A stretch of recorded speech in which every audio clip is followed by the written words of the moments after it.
Welcome everyone. Hello and আসসালামু আলাইকুম। দেখেন, আজকে আবার আপনাদের সামনে আমি হাজির হলাম। আমাদের কিন্তু এই যে লেকচার সিরিজ যেটা চলতেছে, এটা হচ্ছে তোমাদের যে ইন্টারমিডিয়েট পরীক্ষা সামনে আছে সেটাকে উদ্দেশ্য করেই যেগুলা গুরুত্বপূর্ণ টপিকগুলো আছে প্রতিটা চ্যাপ্টার ওয়াইজ সেই টপিকগুলো নিয়ে আমরা আলোচনা করার চেষ্টা করতেছি। তো দেখো, সেই সূত্রপাত ধরে আজকে যেটা আমরা করব সেটা হচ্ছে আমাদের জুওলজিতে সবচেয়ে ইম্পর্ট্যান্ট একটা চ্যাপ্টার হচ্ছে পরিপাক ও শোষণ। তো আমরা আজকে যেটা করব, এই পরিপাক ও শোষণ থেকে এমসিকিউ এবং রিটেনের জন্য সবচেয়ে ইম্পর্ট্যান্ট টপিক যেগুলো, সেগুলো নিয়ে আমরা আজকে আলোচনা করব। ঠিক আছে? তো চলে আসো, আমরা এই সবচেয়ে গুরুত্বপূর্ণ যে টপিকগুলো আছে সেগুলো আমরা আস্তে আস্তে একের পরে এক আলোচনা করব। তাহলে দেখো, আজকে আমাদের আলোচনার বিষয় হচ্ছে পরিপাক ও শোষণ। এটা এখন দেখো, তোমাদের এখানে প্রথম কথা যেটা জানা লাগবে, ফার্স্ট অফ অল তোমাদের ক নাম্বারে কখনো কোশ্চেন আসে এরকম যে পরিপাক কাকে বলে। তো দেখো ভাই, পরিপাক কাকে বলে এটা খুবই বেসিক একটা কথাবার্তা। পরিপাক কি? দেখো, মনে রাখবা যে পরিপাক হচ্ছে এই যে আমরা যত কার্বোহাইড্রেট, প্রোটিন, লিপিড, এই জটিল খাবারগুলা খাই, এই জটিল খাবার কিন্তু আমাদের শরীর করতে পারে না, শোষণ করতে পারে না। এই শোষণ করার উদ্দেশ্যে এই জটিল খাবারগুলোকে আগে ভাঙতে হয়, বুঝছো? ভেঙে এদেরকে সরল করে নিতে হবে। সরল করার পরে তখন আমাদের শরীর সেটাকে শোষণ করতে পারে। তো পরিপাকের উদ্দেশ্যই হচ্ছে এই জটিল খাবারগুলোকে ভেঙে সরল খাবারে পরিণত করা। আর এই সরল খাবারে পরিণত করলেই সেটাকে তখন আমাদের শরীর খুব সহজে, খুব আরাম করে একদম শোষণ করে নিতে পারে এবং সেটা থেকে আমরা শক্তি পাই। তাহলে পরিপাক কি বললাম? যে পরিপাক হচ্ছে জটিল খাদ্যদ্রব্যকে ভেঙে সরল খাদ্যে পরিণত করা। ওকে, তো এটা গেল। দেখো, এখন দেখো এই চ্যাপ্টারে প্রথমে আমরা যেটা আলোচনা করব সেটা হচ্ছে কিছু এনজাইম নিয়ে আমরা আলোচনা করব। কারণ দেখো, এই চ্যাপ্টার যখন তুমি পড়তে যাবা দেখবা বিভিন্ন এনজাইমের কথা বলা আছে, অনেকগুলো এনজাইমের কথা আসবে, যে কার্বোহাইড্রেট পরিপাক করে কে বা লিপিড পরিপাক করে কে, এসব অনেক ধরনের এনজাইম আছে। এবং দেখো ভাই, এই এনজাইমগুলো কিন্তু তোমাদের বোর্ড পরীক্ষাতে অনেক অনেক আসে এমসিকিউতে। তাহলে তোমাকে এনজাইম জানতে হবে। তো চলে আসো, আমরা যেটা করব সেটা হচ্ছে এই চ্যাপ্টারে এনজাইম সম্পর্কে আমরা এখন ধারণা গ্রহণ করব। ঠিক আছে? তাহলে পরিপাক শোষণে আমরা প্রথমেই যেটা ধারণা গ্রহণ করব সেটা হচ্ছে এনজাইম। কিছু এনজাইমের ব্যাপারে পড়াশোনা করব। তবে তার জন্য দেখো, আমি যেটা করব, অনেক এনজাইম আছে, তোমরা অনেকবার পড়ছো আমি জানি, বা সমস্যা হয় মনে রাখা, যে আসলে কীভাবে মনে রাখবো কোন এনজাইম কোন খাবার পরিপাক করবে বা কোন রসে কোন এনজাইমটা আছে। তাহলে এই জিনিসটা তো আমাদের মনে রাখতে হবে। তো সেটার জন্য সহজ উপায় করে আমি একটা বক্স করে দেবো। এটা যেন আজ থেকে একদম আত্মস্থ থাকে। কেন থাকে? এই একই জিনিস তুমি যখন অ্যাডমিশনও দিতে যাবা তখনও কিন্তু কাজে লাগবে। ঠিক আছে না? শুধু আজকে কাজে লাগবে তা না, অ্যাডমিশনেও কাজে লাগবে। সো চলে আসেন, আমরা একটু দেখি। তো দেখো ভাই, প্রথম কথা যেটা আমি বলি সবসময়, বলো তো, যদি তোমাদের কোশ্চেন করা হয় যে আসলে আমাদের এই যে মানুষের শরীর, এখানে পরিপাক কোথায় হয়? অনেকে হয়তো অনেক কথা চিন্তা করবা, কেউ কেউ বলে মুখে হয় ভাইয়া, কেউ বলে পাকস্থলীতে হয়। তো দেখো, প্রথম কথা হচ্ছে আসলে পরিপাক হয় আমাদের পরিপাক নালীতে। এখন পরিপাক নালী মানে কি? এই যে আমাদের মুখ থেকে শুরু করে পায়ু পর্যন্ত যে নালীটা আছে পুরোটা কিন্তু পরিপাক নালী। কিন্তু পরিপাক নালীর কিন্তু সব জায়গাতে পরিপাক হয় না। পরিপাক হয় শুধুমাত্র তিনটা জায়গাতে। তিন জায়গাতে পরিপাক হয়। কোথায় কোথায় হয়? মুখ গহ্বরে হয়, পাকস্থলীতে হয়, আর অন্ত্রে হয়। তো আমরা দেখো কি করব, ছকটা করার সময় প্রথমে আমরা যেটা লিখব সেটা হচ্ছে পরিপাক স্থান। আমাদের প্রথম পয়েন্টের নামই হবে পরিপাক স্থান, মানে কোথায় কোথায় পরিপাক হয়। তাহলে পরিপাক স্থান আমরা কি বললাম? পরিপাক স্থান হচ্ছে তিনটা। তো আমরা লিখে ফেলি। এক নম্বর পয়েন্টে লিখব আমরা মুখ গহ্বর। মুখ গহ্বরে পরিপাক হবে। দুই নম্বর পয়েন্টে আমরা লিখব পাকস্থলী, কারণ পাকস্থলীতে পরিপাক হয়। আর তিন নম্বর পয়েন্টে আমরা লিখব অন্ত্র। দেখো, অন্ত্র মানে হচ্ছে ক্ষুদ্রান্ত বৃহদান্ত দুইটাকে মিলিয়ে আমরা লিখছি। ঠিক আছে না? দুইটা একসাথে আছে। এখন দেখো, আমরা চলে আসি, এবার দেখি কোথায় কি দিয়ে কোন খাদ্য পরিপাক হবে। ফার্স্ট অফ অল যেটা করব, দেখো এই যে পরিপাক স্থান লিখলাম, এরপরে আপনারা যেটা করবেন প্রথমে লিখে নেবেন হচ্ছে শর্করা,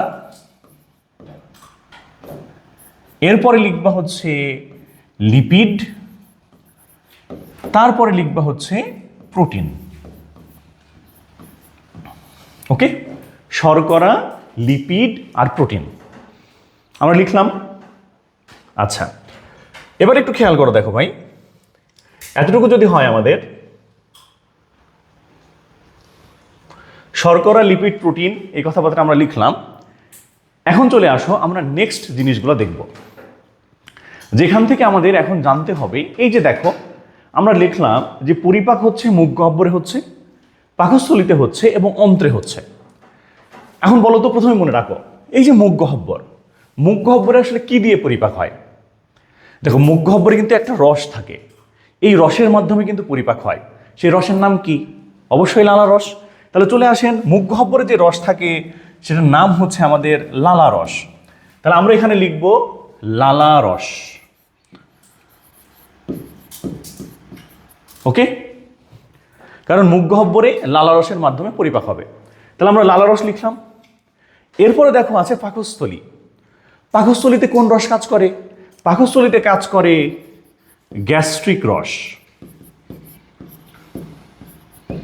বা যাকে আমরা বলি গ্যাস্ট্রিক জুস। এরপরে চলে আসো, দেখো অন্ত্র।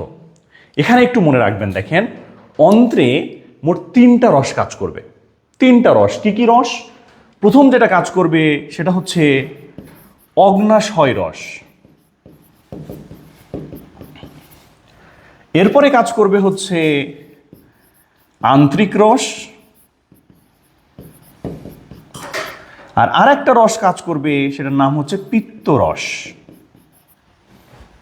এই 3টা রস কাজ করবে। তাহলে দেখো, আমরা এই যে পরিপাকের জন্য যে ছকটা করলাম, এখানে আমরা দেখতে পাচ্ছি পরিপাক হবে 3টা জায়গাতে, মোট 5 ধরনের রস দিয়ে এই পরিপাকটা হবে।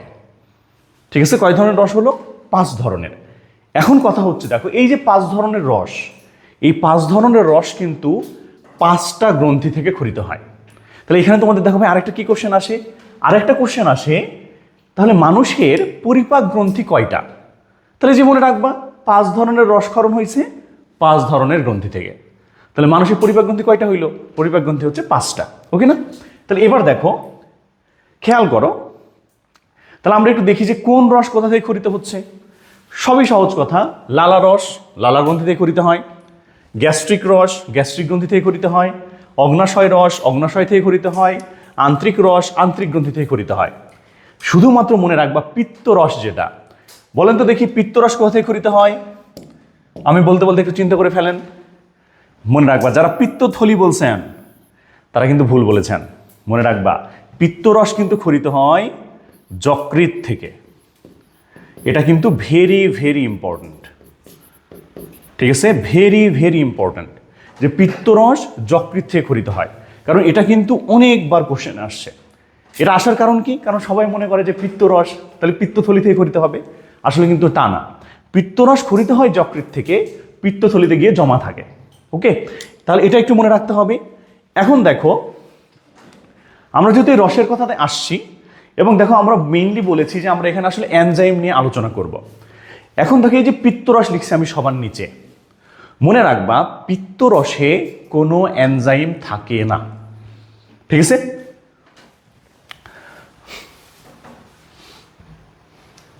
আমরা যদি একটু পিত্তরস সম্পর্কে কয়েকটা কথা লিখে দিই। দেখো, পিত্তরসের কিছু পিকিউলিয়ার বৈশিষ্ট্য আছে, যে বৈশিষ্ট্য তোমাকে মনে রাখতে হবে। প্রথম বৈশিষ্ট্য হচ্ছে পিত্তরসে এনজাইম থাকে না।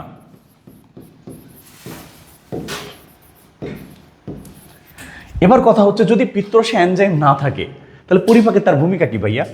পরিপাক তো ভাই, পরিপাক মানেই এনজাইম লাগবে। এনজাইম না থাকলে তো খাবার ভাঙবেই না, না ভাঙলে আবার পরিপাক কেমন হইল? তাহলে এই পিত্তরসের আসলে ভূমিকা কি পরিপাকে? তো মনে রাখবা, পিত্তরসের আসলে পরিপাকে ভূমিকা শুধুমাত্র একটা। কি ভূমিকা? পিত্তরস যেটা করতে পারে, সে ক্ষারীয় পরিবেশ তৈরি করতে পারে। ক্ষারীয় পরিবেশ তৈরি কোথায় ক্ষারীয় পরিবেশ তৈরি করতে পারে? ডিউডেনামে। দেখো, পিত্তরসটা পিত্তনালীর মাধ্যমে ডিউডেনামে এসে মুক্ত হয়। এই যে দেখো, আমাদের যদি একটা ছবি দেখায় তোমাদেরকে, তাহলে তুমি আরো বুঝতে পারবা। এই যে ছবিটার দিকে একটু তাকাও, এই যে দেখো, এটা হচ্ছে কিন্তু আমাদের এই যে এটা যেটা, এটা কিন্তু পিত্তথলি, এটা হচ্ছে পিত্তথলি। এই যে দেখো পিত্তথলি থেকে একটা নালী বের হয়েছে, পিত্তনালী। এই নালীটা এসে দেখো এই যে এর ভেতরে প্রবেশ করতেছে, এই জিনিসটার নাম হচ্ছে ডিউডেনাম। এটার নাম হচ্ছে ডিউডেনাম।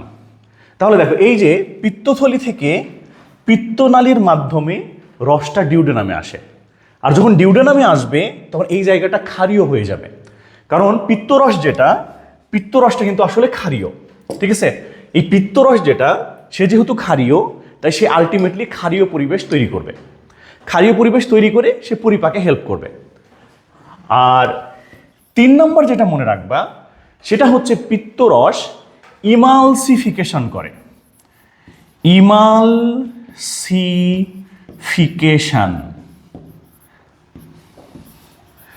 ইমালসিফিকেশন করে। এখন তোমাদের এটা কিন্তু কোশ্চেন আসে যে ইমালসিফিকেশন কাকে বলে। তো মনে রাখবে, দেখো ইমালসিফিকেশন যে জিনিস, ইমালসিফিকেশন হচ্ছে স্নেহ জাতীয় পদার্থ, স্নেহ মানে কি লিপিড, লিপিড জাতীয় পদার্থকে ভেঙে সাবানের দানার মতো ক্ষুদ্র ক্ষুদ্র দানায় পরিণত করার প্রক্রিয়ার নাম হচ্ছে ইমালসিফিকেশন, ঠিক আছে? তাহলে ইমালসিফিকেশন কি বললাম? এটা হচ্ছে স্নেহ জাতীয়, স্নেহ জাতীয় পদার্থকে ভেঙে সাবানের দানার মতো ক্ষুদ্র দানায় পরিণত করা।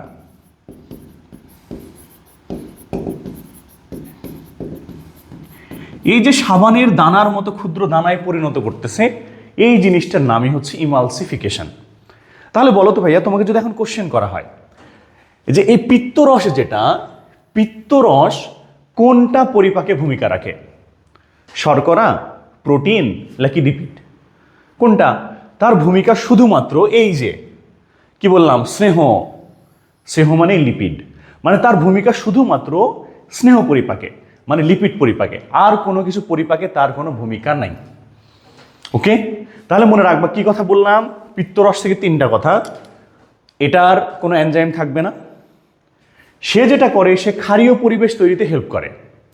আর 3 নম্বর কথা হচ্ছে সে ইমালসিফিকেশন করে। ইমালসিফিকেশন কি বললাম?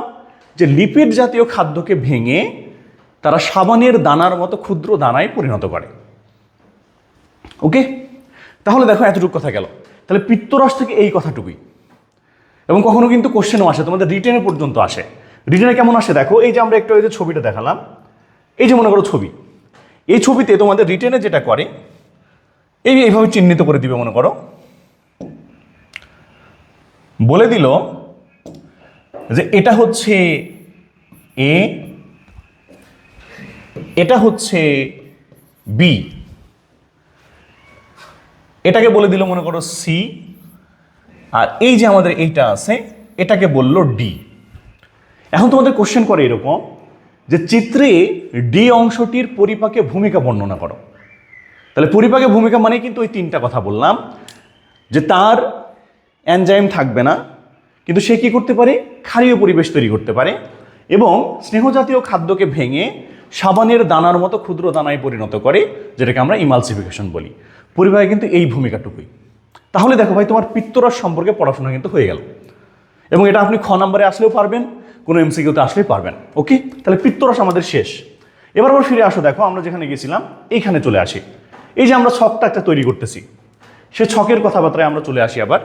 তো এখন দেখো এই যে আমি কথা বললাম যে পিত্তরস, যেহেতু এখানে এনজাইম নাই, আর আমাদের এই ছকটা করার উদ্দেশ্যই হচ্ছে এনজাইম সম্পর্কে পড়াশোনা করা, ঠিক আছে না? তার মানে কি আমরা পিত্তরস সম্পর্কে আর পড়বো না। এই যে দেখো পিত্তরস মুছে দিলাম, তোমরা খাতাতে করলে তোমরা মুছে দাও যদি মুছতে পারবো না, ঠিক আছে না? আমি মুছে দিলাম। এখন দেখো এই যে বাকি রসগুলো আছে, এগুলাতে এনজাইম আছে, তাহলে এগুলো আমরা এখন একটু মনে রাখবো। কিভাবে মনে রাখবো? তো চলে আসো, দেখো ভাই, প্রথমে যেটা করবা তুমি, প্রথমেই তোমার কাজ হবে হচ্ছে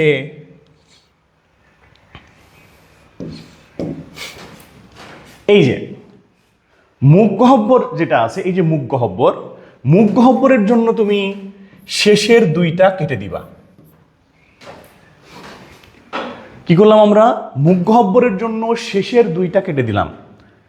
আর পাকস্থলীর জন্য যেটা করবা, পাকস্থলীর জন্য তুমি প্রথম দুইটা কেটে দিবা। এটার মানে কি?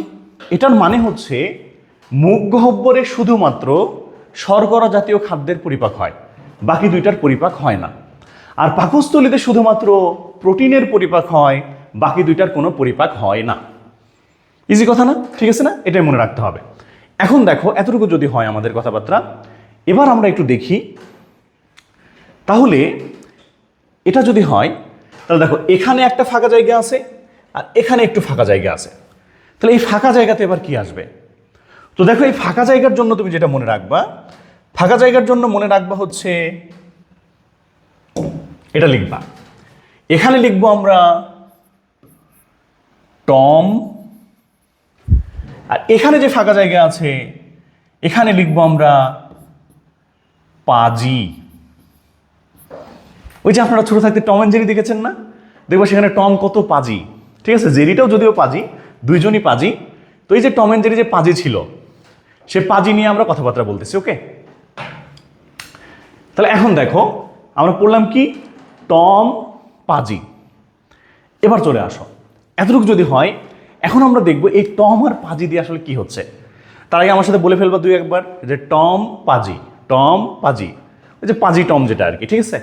এবার দেখো এই ট যেটা, টতে হচ্ছে টায়ালিন।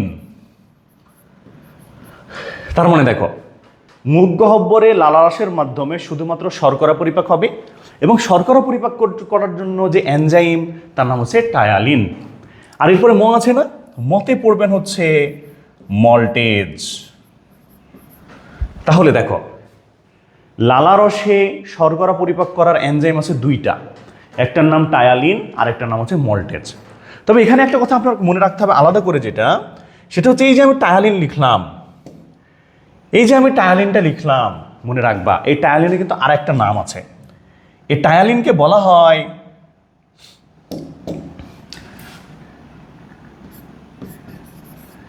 Salivary amylase.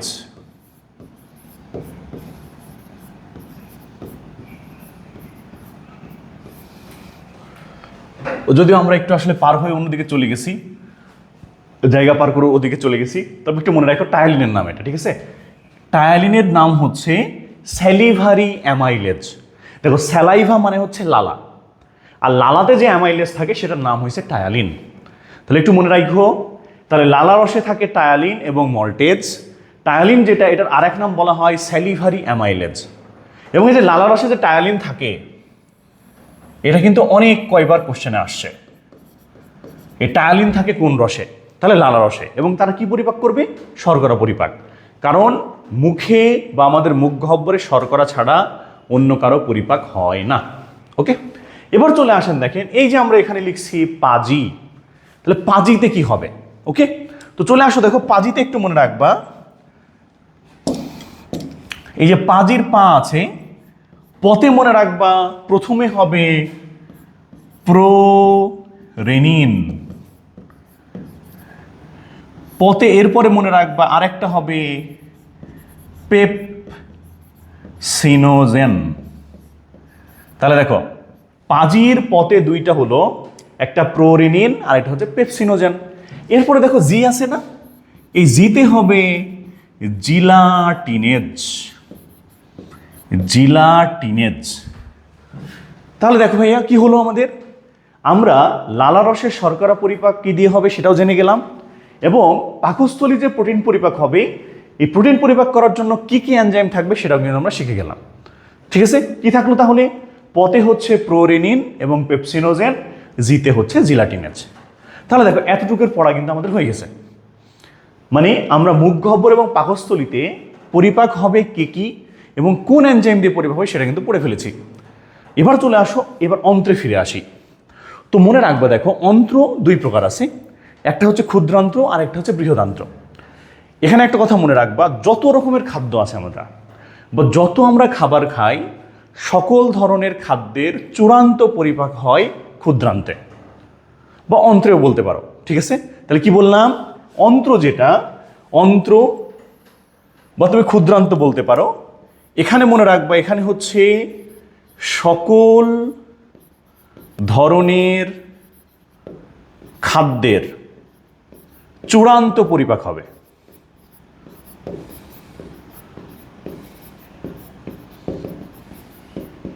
ঠিক আছে, মানে অনেকটা শেষ হিসাব হয়ে যাবে একদম।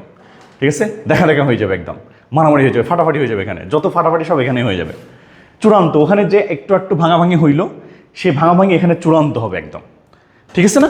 এবার চলে আসো, দেখো ভাইয়া, অগ্নাশয় রস আর আন্তরিক রস, এই দুইটাতে অনেক বেশি এনজাইম থাকে এবং সেগুলো মনে রাখতে কিন্তু কষ্ট হয়ে যায়। তো চলে আসেন আমরা একটু কিভাবে মনে রাখবো। তো দেখো ভাইয়া, আমরা প্রথমে শর্করা পরিপাকে এখানে চলে আসি। খেয়াল করো, আমরা ইতিমধ্যে পড়েছি যে লালা রসে শর্করা পরিপাক করার জন্য টায়ালিন আর মল্টেজ থাকবে, এবং টায়ালিনের আরেক নাম হচ্ছে স্যালিভারি অ্যামাইলেজ। ওকে না? এখন দেখো, এখানে আমরা একটু দেখি, এবার অগ্নাশয় রসে শর্করা পরিপাককারী কি এনজাইম থাকবে, আর আন্তরিক রসে শর্করা পরিপাককারী কি এনজাইম থাকবে, এবার এটা আমরা একটু দেখব। তো তার জন্য দেখো, প্রথমে যেটা আপনি মনে রাখবেন সেটা হচ্ছে এই যে দেখো, টায়ালিন যেটা, এটার নামও কিন্তু অ্যামাইলেজ, আর এটা তো মল্টেজ। তো এখান থেকে একটা কথা খেয়াল রাখবা, যে শর্করা যেখানেই পরিপাক হবে, শর্করা যেখানেই পরিপাক হবে সেখানেই এই টায়ালিন আর মল্টেজ থাকবে। তার মানে কি, এই যে দেখো, অগ্নাশয় রসের মাধ্যমে শর্করা পরিপাক হবে, তার মানে এখানেও টায়ালিন মল্টেজ থাকবে। আবার আন্তরিক রসের মাধ্যমে শর্করা পরিপাক হবে, তাহলে এখানেও টায়ালিন মল্টেজ থাকবে। তাহলে লিখে ফেলো, এখানে প্রথমে আমরা লিখব অগ্নাশয় রসের, এখানে লিখব আমরা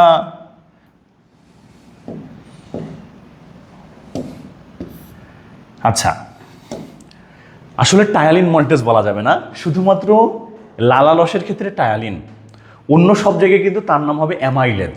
ওই যে বললাম, দেখো, টায়ালিনের আর এক নাম অ্যামাইলেজ। তার মানে কি, দেখো, অগ্নাশয় রসে অ্যামাইলেজ মল্টেজ থাকবে, অ্যামাইলেজ মল্টেজ, আবার যেটা আন্তরিক রস সেখানেও থাকবে অ্যামাইলেজ মল্টেজ।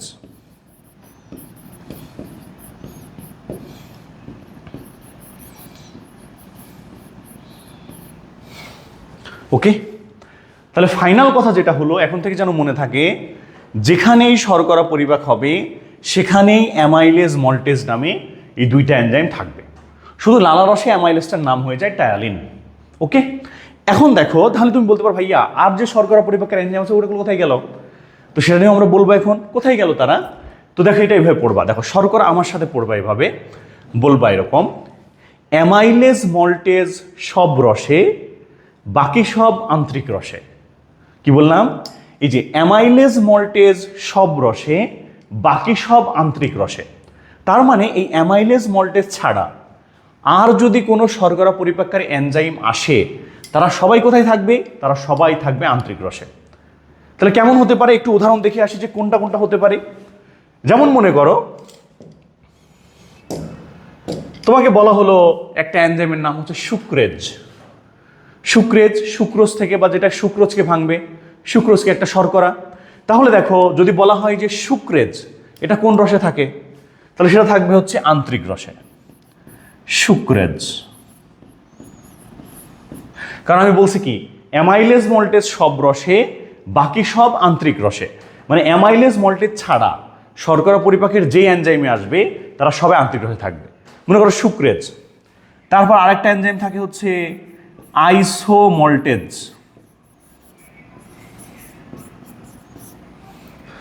তারপরে মনে করো যদি আরেকটা এনজাইম লিখি, আমরা একটু এদিকে লিখতেছি, ওখানে জায়গা নেই যেহেতু, তাহলে আরেকটা এনজাইম যদি আসে তাহলে লিখতে পারি আমরা ল্যাকটেজ। এই যে দেখো, শর্করা পরিপাককারী নতুন যে এনজাইম আসতেছে তারা সবাই কিন্তু আন্তরিক রসে আছে। এবং তুমি যদি এই যে সুক্রেজ, আইসোমল্টেজ, ল্যাকটেজ মনে নাও রাখো, তারপরে কিন্তু তুমি এমসিকিউ দেখলে চিনতে পারবা। ঠিক আছে না, যে অ্যামাইলেজ মল্টেজ সব রসে থাকে, এটার বাইরে যেটা সেটাই আন্তরিক রসে থাকবে, তুমি কিন্তু বুঝে ফেলতে পারবা। আর রিটেনের জন্য একটু মনে রাখলা, যেখানে এক্সট্রা বলতে গেলে কি থাকতে পারে, সুক্রেজ থাকতে পারে, আইসোমল্টেজ থাকতে পারে, ল্যাকটেজ থাকতে পারে। সুক্রেজ সুক্রোজকে ভাঙে, আইসোমল্টেজকে ভাঙবে, আর ল্যাকটেজ যেটা সেটা ল্যাকটোজকে ভাঙবে। ঠিক আছে না? তাহলে দেখো ভাই, শর্করা কিন্তু শেষ। তাহলে আমার সাথে আরেকবার বলে ফেলবা, শর্করা কি পড়বো আমরা? অ্যামাইলেজ মল্টেজ সব রসে, বাকি সব আন্তরিক রসে। আবার কি বলি, আরেকবার বলো, অ্যামাইলেজ মল্টেজ সব রসে, বাকি সব আন্তরিক রসে। শর্করা শেষ। এবার চলে আসেন আমরা এরপরে যেটা পড়বো সেটার নাম হচ্ছে লিপিড। এবার চলে আসেন লিপিডে। তো লিপিডে মনে রাখবা লিপিড বানানের ল আছে, এই ল থেকেই মনে রাখবা লিপিড পরিপাক করে যে এনজাইম তার নাম হচ্ছে লাইপেজ। লিপিড যেখানেই পরিপাক হবে সেখানে লাইপেজ থাকবে। তবে এখানে দেখো যেহেতু এটা অগ্নাশয় রসে আছে তাই অগ্নাশয়ের লাইপেজকে বলা হয় অনেক সময় অগ্নাশয়িক লাইপেজ। অগ্নাশয় রসে আছে তাই নাম হচ্ছে অগ্নাশয়িক লাইপেজ। তুমি যদি নাও দাও কোনো সমস্যা নেই, জাস্ট লাইপেজ বললেও হবে, বা তুমি যদি বলে দিতে পারো যে অগ্নাশয় রসে যেহেতু এই লাইপেজটা আছে তার নাম হচ্ছে অগ্নাশয়িক লাইপেজ। আবার দেখো আন্তরিক রস, তাহলে আন্তরিক রসেও লাইপেজ থাকবে, এটাকে বলবো তুমি আন্তরিক লাইপেজ। তাহলে মনে রাখবা লাইপেজ মানে লিপিড বানানোর ল আছে, তাই লিপিড যেখানেই পরিপাক হবে সেখানেই লাইপেজ থাকবে, কোনো সন্দেহ নাই। লিপিড যেখানেই পরিপাক হবে সেখানেই লাইপেজ থাকবে। তাহলে দেখো লাইপেজ হয়ে গেল। আমরা দুইটাতে যে দেখো যে এই দুটো তো ক্রস দিয়ে দিছি, ক্রস মানে এই দুই জায়গাতে লিপিড পরিপাক হবে না, শুধু লিপিড পরিপাক এই যে দুইটা রস অগ্নাশয় রসের মাধ্যমে আর আন্তরিক রসের মাধ্যমে অন্ত্রে সংগঠিত হবে। তাই এই দুই জায়গাতে দেখো আমরা অগ্নাশয়িক লাইপেজ লিখছি এবং আন্তরিক লাইপেজ লিখে ফেলেছি এখানে। এখন চলে আসো, তাহলে এই দুইটা গেল, আর কি কি থাকবে তো একটু এভাবে মনে রাখবা। উপরে উপরে এখানে লিখবা কওকার আর ফ, কোফ, আর নিচে লিখবা হচ্ছে আমলে, কোফ আমলে। তাহলে দেখো লিপিডটা একটু এভাবে মনে রাখবা, আমার সাথে বলবা লাইপেজ সব রসে, কোফ আমলে, ঠিক আছে না? কোফ আমলে। আবার বলো লাইপেজ সব রসে, কোফ আমলে। কোফ দিয়ে আর আমলে দিয়ে কি হবে সেটা আমরা লিখবো। এখন দেখো যদি এরকম হয় কখনো যে এমসিকিউ আসছে, তাহলে কিন্তু তুমি যদি এই কওকার দিয়ে কি হবে বা ফ দিয়ে কি হবে এটা যদি নাও জানো, খালি যদি তুমি কোফ আর আমলে মনে রাখো তারপরেও কিন্তু তুমি আনসার করতে পারবা, কারণ এই অক্ষরগুলো দিয়ে শুধুমাত্র একটা করে এনজাইমই আছে, ঠিক আছে না? তাহলে তোমার অন্য কিছু মনে রাখারও দরকার নেই, এমসিকিউ কিন্তু হয়ে যাবে। কিন্তু যেহেতু আমাদের রিটেনও আছে তাই নামগুলো একটু আমাদের জেনে রাখা লাগবে। তো চলে আসে আমরা দেখি কওকার দিয়ে কি হবে, ফ দিয়ে কি হবে, এগুলো দিয়ে কি কি হবে। এই যে দেখো কো আছে, কোতে মনে রাখবা কোতে হবে হচ্ছে কোলেস্টেরল অ্যাস্টারেজ। কোলেস্টেরল অ্যাস্টারেজ। ফতে হবে ফসফোলাইপেজ,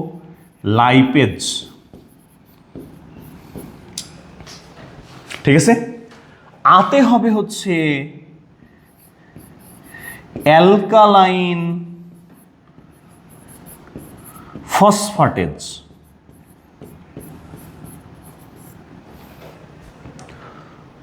মতে হবে মনোগ্লিসারিডেজ।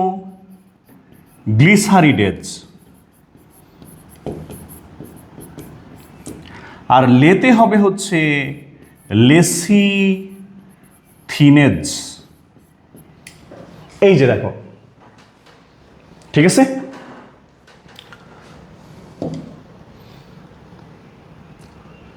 আমরা এটা ছোট করে একটু উপরে তুলে দিই, তাহলে চোখে আসবে না আর কি। এই যে দেখেন, এই যে দেখো আতে হচ্ছে অ্যালকালাইন ফসফেটেজ, মতে হচ্ছে মনোগ্লিসারিডেজ, আর লেতে হচ্ছে লেসিথিনেজ। এই কয়টা হচ্ছে আমাদের লিপিড পরিপাককারী এনজাইম, ঠিক আছে না? তাহলে দেখো লিপিড পরিপাককারী এনজাইম আমরা কি বললাম, আবার বলি যে লিপিড বানানোর ল আছে, তাই লিপিড যেখানে পরিপাক হবে সেখানে লাইপেজ থাকবে।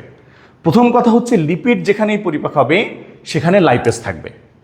এরপরের কথা কি পড়বা, পড়বা হচ্ছে কোফ আমলে, কোফ আমলে। উপরে ছিল অগ্নাশয় রস, নিচে আন্তরিক রস, তাহলে অগ্নাশয় রসে থাকবে হচ্ছে কোফ আর আন্তরিক রসে থাকবে আমলে। এরপরেও যদি কখনো ভুলে যান যে কোন রসে কোফ ছিল আর কোন রসে আমলে ছিল, তাহলে এভাবে মনে রাখবা আন্তরিক বানানে আ আছে আর এই যে আমলে বানানে আ আছে। তাহলে মনে রাখবা আমলে যেটা সেটা আন্তরিক রসে ছিল, তাহলে মনে থাকবে আশা করতেছি যে কোফ যেটা সেটা অগ্নাশয় রসে থাকবে। তাহলে দেখো আমাদের কিন্তু শর্করা এবং লিপিড শেষ হয়ে গেল। তো শর্করা আরেকবার বলে ফেলি আমরা, শর্করা বললাম হচ্ছে অ্যামাইলেজ মল্টেজ সব রসে, বাকি সব আন্তরিক রসে। লিপিডকে বললাম, লিপিড বললাম লাইপেজ সবরসে, কোফ আমলে, হয়ে গেল।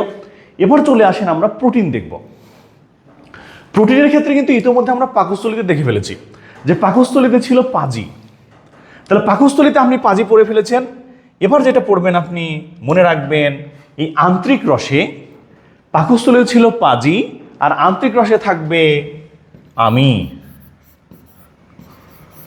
তাহলে কি লিখবো আমরা? পাজি আমি, পাজি আমি। আমি মানে কি? আমি মানে হচ্ছে অ্যামাইনো পেপটাইডেজ।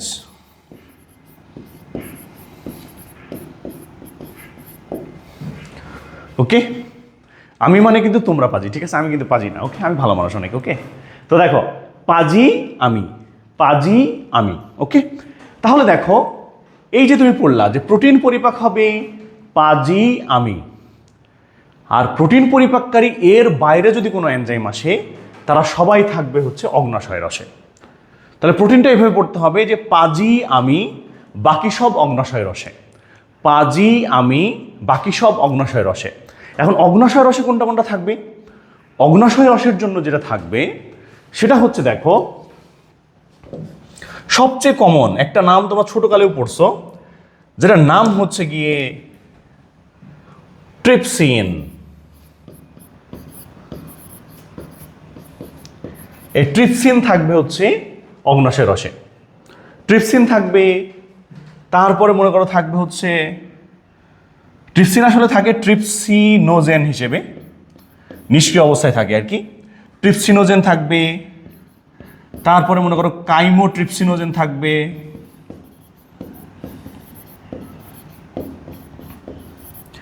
তারপরে মনে করো থাকবে হচ্ছে কার্বক্সি পেপটাইডেজ,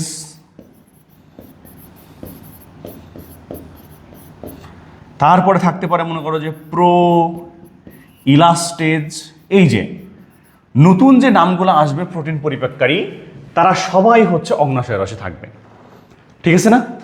এখন দেখো ভাইয়া, তোমার মনে হতে পারে প্রথম পড়ে যে ভাইয়া এত কঠিনই লাগতেছে, কিন্তু এটা আসলে দেখো ভাই, এর থেকে সহজ বাংলাদেশে আর কেউ তোমাকে করে দিতে পারবে না, ঠিক আছে না? এটা সবচেয়ে সহজ পদ্ধতি এনজাইম মনে রাখা এবং কোন রসে থাকে সেটাও মনে রাখা। এবং তুমি জাস্ট এটা যদি একটু প্র্যাকটিস করো পরীক্ষা সামনে, এর মধ্যে জাস্ট তোমার খুব বেশি না, হয়তো বা 2 দিন সময় দেওয়া লাগতে পারে, 2 দিন বা 3 দিন একটু যদি সময় দাও, মানে সবসময় পড়তে বলতেছি না তাই না, 2 দিন বা 3 দিন জাস্ট এটার পেছনে তুমি মনে করো যে আধা ঘন্টা করে সময় দিলা, প্রথম দিন একটু বেশি সময় দিবা, তারপরে আধা ঘন্টা করে সময় দিবা, দেখবে এটা মুখস্থ হয়ে গেছে একদম। আর যখন একবার মুখস্থ হয়ে যাবে, মনে থেকে যাবে তোমার, তখন যেই রকম কোশ্চেনই করুক, এমসিকিউ করুক, এখান থেকে রিটেন থেকে কোশ্চেন করুক, যেটাই করুক না কেন, সব কিছু আনসার করতে পারবা। এবং এটা যে কত ইম্পর্টেন্ট, এই যে ছকটা যেটা করলাম, এটা ভাই একদম কোটি কোটি % ইম্পর্টেন্ট বলতে পারো, ঠিক আছে? প্রচুর ইম্পর্টেন্ট, জানতেই হবে, ঠিক আছে? তাহলে দেখো, আমি যদি এবার এই ছকটা একবার রিক্যাপ করে ফেলি, তাহলে কি হবে? শর্করা আমি বললাম অ্যামাইলেজ মল্টেজ সব রসে, বাকি সব আন্তরিক রসে। লিপিড বললাম লাইপেজ সব রসে, কোফ আমলে। আর প্রোটিন আমরা বললাম পাজি আমি, বাকি সব অগ্নাশয় রসে। তাহলে দেখো, তোমার যদি একবার প্র্যাকটিস হয়ে যায়, এটা তুমি 2 সেকেন্ডের মধ্যে মনে রাখতে পারবা, ঠিক আছে না? 2 সেকেন্ড সময়ও লাগবে না এরকম অবস্থা। অ্যামাইলেজ মল্টেজ সব রসে, বাকি সব আন্তরিক রসে, লাইপেজ সব রসে, কোফ আমলে, পাজি আমি, বাকি সব অগ্নাশয় রসে। এটা 2 সেকেন্ডও লাগবে না, ঠিক আছে না? এইভাবে যখন মনে রাখবে, একটু যদি প্র্যাকটিসে আসে, খুব সুন্দর করে তুমি সব এনজাইম মনে রাখতে পারবা। আর যখন সব এনজাইম মনে থাকবে, তখন কিন্তু তুমি এদের পরিপাকটাও সুন্দর করে লিখতে পারবা, যে কোথায় কি খাবার পরিপাক হবে। ওই কথাতে আমরা এরপরে আসবো। যদি আপনার এনজাইমগুলো মুখস্থ হয়, তাহলে দেখো, প্রথমে তো এমসিকিউর কথাবার্তা চলে গেল, এখান থেকে যে এমসিকিউ আসে সব কিছু পারবা ইনশাল্লাহ। এখন দেখো, রিটেনের জন্য যে কোশ্চেনটা আসে, এই যে ছবিটা আমি দেখাইলাম একটু আগে, এই ছবিটার দিকে একটু খেয়াল করো। এটা 100% লিখে রাখবা, যদি আসে এই টাইপেরই একটা ছবি এই চ্যাপ্টার থেকে কোশ্চেনে আসবে। এই ছবিটাই, এত সুন্দর ছবি তো আর বোর্ড পরীক্ষাতে দিবে না, একটু সাদা কালো টাইপের ছবি দিবে, তবে সেই ছবিতে অবশ্যই যকৃৎ থাকবে বা লিভার থাকবে, এটা হচ্ছে স্টোমাক বা পাকস্থলী থাকবে, এটা হচ্ছে অগ্নাশয় থাকবে, আর এই যে একটা পিত্তথলি থাকবে, ঠিক আছে? আচ্ছা, এই ছবিটা 100% লিখে রাখবা, দেখবা চলে আসছে ইনশাল্লাহ পরীক্ষাতে, ওকে? তো এখন দেখো, আমরা একটু দেখি, এই যে দেখো, এখানে কোনটা কি আছে? বিচিত্র যেটা, বিচিত্রটা হচ্ছে আমাদের লিভার, বা যাকে আমরা বাংলাতে বলি যকৃৎ। ডি যেটা, এই যে ডি, ডিটা হচ্ছে আমাদের পিত্তথলি। চিন্তা হবে কিন্তু, কারণ তোমাদের এরকম কোশ্চেনে আসে, এই যেভাবে মার্কিং করে দিবে, এ বি সি ডি দিয়ে দিল, দিয়ে বলবে এরকম কোশ্চেন। আগে লিখে দিই, দেখো এ যেটা আছে এটা হচ্ছে পাকস্থলী, আর এই যে সি যেটা আছে, সিটা হচ্ছে আমাদের অগ্ন্যাশয়। ঠিক আছে, এই হচ্ছে অংশ। এখন তোমাদের একটু বলে দিই যে আসলে রিটেনে কিভাবে আসে কোশ্চেন। এই যে দেখো রিটেনে আসে এরকম, এভাবে একটা ছবি দিয়ে দিবে, দিয়ে এবিসিডি মার্কিং করে দিবে, দেওয়ার পর এভাবে বলবে যে পরিপাকে এ অংশের ভূমিকা বর্ণনা করো। পরিপাকে এ অংশের ভূমিকা বর্ণনা করো, মানে তোমাকে কি করতে হবে তখন? পরিপাকে পাকস্থলীর ভূমিকা তোমাকে বর্ণনা করতে হবে। ঠিক আছে, আবার দেখো এরকম বলে দেয় অনেক সময় যে পরিপাকে বি অংশের ভূমিকা বর্ণনা করো। বি মানে কি? বি মানে হচ্ছে যকৃৎ। আবার এরকমও আসবে যে পরিপাকে সি অংশের ভূমিকা বর্ণনা করো। তাহলে অগ্ন্যাশয়ের কি ভূমিকা সেটা বর্ণনা করতে হবে। আর পরিপাকের ভূমিকা মানেই তোমাকে ওই ওই জায়গাতে কি এনজাইম আছে, আর এনজাইমগুলো কি করবে সেটা কিন্তু তোমাকে লিখতে হবে। আর তার জন্যই কিন্তু আমরা এই যে প্রথমেই আমরা এই যে এনজাইমের একটা ছক পড়ে ফেলেছি। ঠিক আছে না? এই কারণে কিন্তু আমরা এনজাইমের একটা ছক পড়ে ফেলেছি, যেন আমাদের এনজাইমগুলো মনে থাকে। এখন দেখো এই যে কোশ্চেনটার কথা বললাম, যে এখানে যে কোশ্চেনটা আমাদের, এই যে মনে করো প্রথমে কোশ্চেন আসছে যে পরিপাকে এ অংশের ভূমিকা বর্ণনা করো। এটা যদি আসে তাহলে তুমি কি করবা? পরিপাকে পাকস্থলীর ভূমিকা বর্ণনা করতে হলেই তুমি তখন চলে যাবে এই যে আমার ছকের দিকে তাকাই, দেখো এই যে পাকস্থলীতে পরিপাকের জন্য এনজাইম আছে হচ্ছে এই তিনটা। তাহলে তোমাকে এই তিনটা এনজাইম নিয়ে লিখতে হবে। তুমি যদি এই তিনটা এনজাইম নিয়ে লিখতে পারো তাহলেই হয়ে যাবে যে এরা কি বিক্রিয়া দিবে। তো আমরা দেখি, দেখো এই যে পাকস্থলীতে যে এনজাইমগুলো আছে এরা আসলে কি বিক্রিয়া দিবে। ঠিক আছে, তো চলে আসো আমরা একটু দেখি যে এরা কি বিক্রিয়া দিতে পারে। তো দেখেন পাকস্থলীতে প্রথম যে এনজাইমটা ছিল সেটার নাম হচ্ছে প্রোরেনিন, এরপরে ছিল পেপসিনোজেন। ঠিক আছে, এখন দেখো এখানে একটু মনে রাখবো ভাইয়া, যে কারো নামের প্রথমে যদি প্রো থাকে বা নামের শেষে যদি নোজেন থাকে তাহলে এটা দিয়ে আসলে সচরাচর নিষ্ক্রিয় বোঝায়। তার মানে দেখো প্রোরেনিন যেটা বা পেপসিনোজেন যেটা, এই দুইটা কিন্তু নিষ্ক্রিয় অবস্থায় আছে। তাহলে কি এদেরকে প্রথমে সক্রিয় করতে হবে? সক্রিয় করতে কি লাগবে? দেখো ভাই এরা কিন্তু আছে পাকস্থলীতে, তাহলে পাকস্থলীতে যেহেতু আছে তাহলে এদেরকে সক্রিয় করতে হবে। এখন তোমরা এটা সবাই জানো যে পাকস্থলীতে কিন্তু আমাদের একটা অ্যাসিড থাকে, সেই অ্যাসিডের নাম হচ্ছে HCl বা হাইড্রোক্লোরিক অ্যাসিড। তাহলে এই দুইটাকে সক্রিয় করবে কে? এই দুইটাকেই সক্রিয় করে হচ্ছে HCl। HCl সক্রিয় করবে। সক্রিয় করে কি করবে দেখো, যেটা প্রোরেনিন ছিল প্রোরেনিনকে সক্রিয় করে তৈরি করবে রেনিন, আর যেটা পেপসিনোজেন ছিল এটাকে সক্রিয় করে করবে পেপসিন। বুঝছেন? তাহলে মনে রাখবেন এই দুইটাকে সক্রিয় করবে হচ্ছে আমাদের যে অ্যাসিড আছে এখানে HCl। এই দুইটাকে HCl সক্রিয় করে প্রোরেনিনকে রেনিন করবে, আর পেপসিনোজেনকে করবে হচ্ছে পেপসিন। ওকে, তাহলে দেখো প্রথমে আমরা তাহলে সক্রিয় হওয়ার পরে রেনিন আর পেপসিন পেয়ে গেলাম। তাহলে এবার এদের বিক্রিয়া সম্পর্কে আমরা জানবো যে আসলে রেনিন আর পেপসিন এরা আসলে কি বিক্রিয়া দেয়। তো একটু এভাবে মনে রাখবা, দেখো যেটা পেপসিন, এই বিক্রিয়া কিন্তু আপনাদের একটু মনে রাখতে হবে। মনে রাখবা পেপসিন এরা যেহেতু পাকস্থলীতে আছে, তার মানে ওই যে ছক, আবার যদি ছকটা মনে থাকে তাহলে তুমি দেখতে পাবা যে আলটিমেটলি কি করতেছে, এরা পাকস্থলীতে আছে মানে যে প্রোটিন পরিপাক করতেছে। তাহলে এরা অবশ্যই প্রোটিনকে ভাঙবে। তো প্রোটিনকে ভেঙে কি করবে? এই যে যেটা পেপসিন যেটা আছে সে যা করে সে হচ্ছে প্রোটিনকে ভেঙে প্রোটিনকে পেপসিন ভাঙবে। পেপসিন প্রোটিনকে ভাঙবে, ভেঙে দুইটা জিনিসে পরিণত করবে। একটা হচ্ছে প্রোটিওজ আর আরেকটা হচ্ছে পেপটন, প্লাস দিয়ে দিতে পারি আমরা। দেখো প্রোটিনকে পেপসিন ভেঙে প্রোটিওজ আর পেপটনে পরিণত করে। ওকে, এই বিক্রিয়া কিন্তু মনে রাখা লাগবে। আর যেটা রেনিন আছে, রেনিন কি করে দেখো, রেনিন ভাঙে হচ্ছে দুধের কেসিনকে, দুধের কেসিনকে রেনিন ভেঙে পরিণত করবে প্যারাকেসিনে।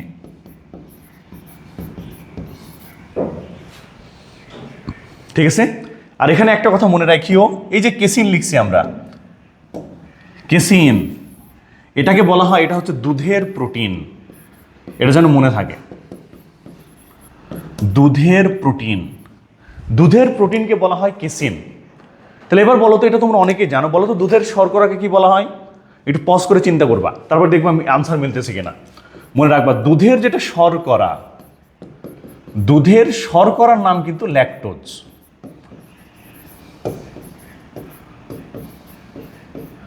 দুধের শর্করার নাম ল্যাকটোজ, এবং এই কারণেই দেখো, এই যে দুধের শর্করা যেহেতু ল্যাকটোজ, তাই কিন্তু আমরা এই যে ছকের দিকে তাকাই দেখো, এই যে দেখো ল্যাকটেজ যে এনজাইম, সেটা কিন্তু আমরা এই যে শর্করা পরিপাকের মধ্যে দিছি, কারণ এই ল্যাকটেজে কিন্তু ওই ল্যাকটোজকে ভাঙবে, আর ল্যাকটোজ হচ্ছে দুধের শর্করা, তাই সে শর্করা পরিপাকের মধ্যে আছে। আর কেসিন যেটা বললাম, কেসিনটা হচ্ছে দুধের প্রোটিন, কেসিন যেহেতু দুধের প্রোটিন, তাই দেখো এই যে প্রোটিন পরিপাককারী এনজাইম যেটা রেনিন ছিল, সে কেসিনকে ভেঙে প্যারাকেসিনে পরিণত করতেছে। ঠিক আছে না? তাহলে এই বিক্রিয়া মনে রাখবেন। আর এই যে আরেকটা দেখলাম আমরা, আরেকটা এখানে এনজাইম ছিল, আবার যদি আমরা সেই ছকে চলে আসি, ছকের দিকে তাকাই দেখো, এখানে আরেকটা এনজাইম ছিল জিলাটিনেজ। জিলাটিনেজ কি করবে?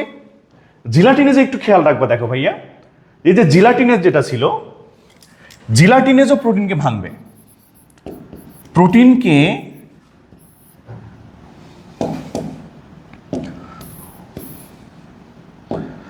না লিখে লিখবা জিলাটিনকে ভাঙবে আর কি, জিলাটিনকে জিলাটিনেজ ভাঙবে,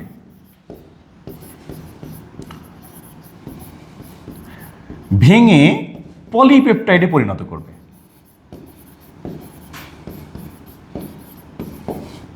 পলিপেপটাইডে পরিণত করলো। ঠিক আছে না? তাহলে দেখো, তুমি যদি এই যে তিনটা এনজাইম, পেপসিন, রেনিন আর জিলাটিনেজ, এই তিনটা এনজাইম কি বিক্রিয়া দিচ্ছে এটাই যদি তুমি লেখো, তাহলে কিন্তু পরিপাকে পাকস্থলীর ভূমিকা হয়ে যাবে। এর বাইরে তোমার কিছু লেখার দরকারই নাই। ঠিক আছে না? এতটুকু যদি লেখো, তাহলে পরিপাকে কিন্তু পাকস্থলীর ভূমিকা শেষ। তাহলে দেখো, ওই যে ছবি থেকে তাহলে একটা আনসার তুমি পেরে গেলা। যদি এই ছবি থেকে কোশ্চেন আসে যে পরিপাকে এ অংশের ভূমিকা কি, তাহলে তুমি পেরে গেলা এটা। এবার আসতে পারে কি, এবার আসতে পারে দেখো, পরিপাকে সি অংশের ভূমিকা লেখো। সি অংশ মানে কি? সি অংশ মানে অগ্নাশয়। তাহলে সেই ক্ষেত্রেও তুমি আবার আমার এই যে ছকে ফিরে আসবা, এই ছকের দিকে তাকাই দেখো, এই যে অগ্নাশয় রস, এখান থেকে দেখো ভাইয়া খেয়াল করলে যে অগ্নাশয় রস যেটা বা অগ্নাশয় যেটা, সে কিন্তু শর্করা পরিপাক করতে পারে, লিপিডও পরিপাক করতে পারে, আবার সে প্রোটিনও পরিপাক করতে পারে, সে সবগুলা পরিপাক করতে পারবে। এবং এটা খুব সহজ করে মনে রাখার উপায় হচ্ছে, এই যে দেখো পাকস্থলীতে যে এই যে তিনটা এনজাইম মিলে যে পরিপাক করলো, এরা করার পরে যে জিনিসগুলো তৈরি করলো, এই যে এখানে প্রোটিওজ, পেপটন, প্যারাকেসিন বা পলিপেপটাইড, এই সবগুলা জিনিসই কিন্তু এরপরে চলে আসবে হচ্ছে এইখানে, এই এনজাইমগুলোর কাছে। তখন এই এনজাইমগুলা ওদেরকে ভেঙে পলিপেপটাইড বা অ্যামাইনো অ্যাসিডে পরিণত করবে। তাহলে কিন্তু তুমি এদের বিক্রিয়াটাও পেরে যাবা। জাস্ট ওদেরকে এখানে নিয়ে এসে দিবা, দেওয়ার পরে তারা পলিপেপটাইড অথবা অ্যামাইনো অ্যাসিডে পরিণত হবে। যেমন দেখো, একটু যদি উদাহরণ হিসেবে বলি, যেমন দেখো এখানে হওয়ার পরে আছে ট্রিপসিনোজেন। তাহলে ট্রিপসিনোজেন কি করবে? এই যে আমাদের এই যে এখানে দেখো, এই যে প্রোটিওজ আর পেপটন ছিল, এই প্রোটিওজ আর পেপটনকে তখন ট্রিপসিনোজেন এদেরকে ভাঙবে, বা ট্রিপসিন আর কি, ট্রিপসিনোজেন সক্রিয় হয়ে ট্রিপসিন হবে, সে এদেরকে ভাঙবে, ভেঙে পরিণত করবে পলিপেপটাইডে, পলিপেপটাইডে পরিণত করে দিল। ঠিক আছে, ভেঙে পরিণত করবে পলিপেপটাইডে। এই পলিপেপটাইডটা পরবর্তীতে আবার অ্যামাইনো অ্যাসিডে হবে। যখন এই যে পলিপেপটাইড হলো, তাহলে আবার সেই ছকে একটু তাকায় দেখো, এই যে দেখো, এটার নিচে আছে না কার্বক্সি পেপটাইডেজ। যখন পলিপেপটাইড হবে, সেই পলিপেপটাইডকে আবার এই কার্বক্সি পেপটাইডেজ ভেঙে দিবে। ভেঙে কি করবে এবার? এই পলিপেপটাইডকে তখন, এই যে পলিপেপটাইড, এটাকে ভাঙবে হচ্ছে, আমরা একটু সাইডের দিকে লিখি,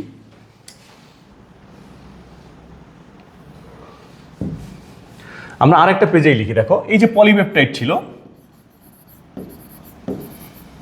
এই পলিপেপটাইডকে তখন ভাঙবে হচ্ছে কার্বক্সি পেপটাইডেজ।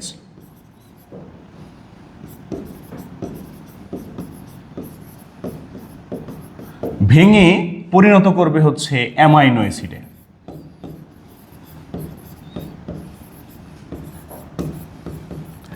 এই যে দেখো, অ্যামাইনো অ্যাসিড হয়ে গেল মানে প্রোটিন পরিপাক কিন্তু কমপ্লিট, কারণ প্রোটিনকে ভেঙে তুমি কিন্তু সব শেষে পাবা অ্যামাইনো অ্যাসিড। তাহলে এই বিক্রিয়াটুকুই তোমাকে জাস্ট মেনলি, এই যে এখানের যে বিক্রিয়াটা বললাম, যে এই তিনটা এনজাইম কি করতেছে, করার পরে এরপরেই যেহেতু আমাদের ট্রিপসিন আসবে, ট্রিপসিন তখন পলিপেপটাইড করবে, আর কার্বক্সি পেপটাইডেজ পলিপেপটাইডকে ভেঙে তখন অ্যামাইনো অ্যাসিড করে দিবে। তাহলে কি দেবে, তুমি আলটিমেটলি পাকস্থলীর কাজ তো পারছোই, তার সাথে সাথে অগ্নাশয়ের মাধ্যমে প্রোটিন কেমনে পরিপাক হবে সেটাও তুমি পারবা। ঠিক আছে না? আচ্ছা, তাহলে দেখো ভাইয়া, এই ছবিটা তোমাকে খেয়াল রাখতে হবে।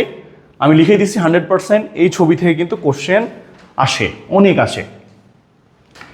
এখন দেখো, এতটুকু যদি হয়, এখন শর্করা পরিপাকে তোমাকে জানতে হবে।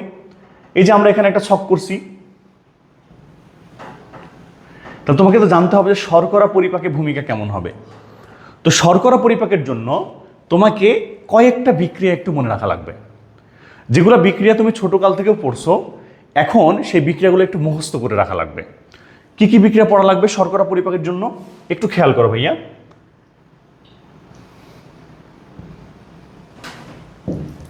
শর্করা পরিপাকের জন্য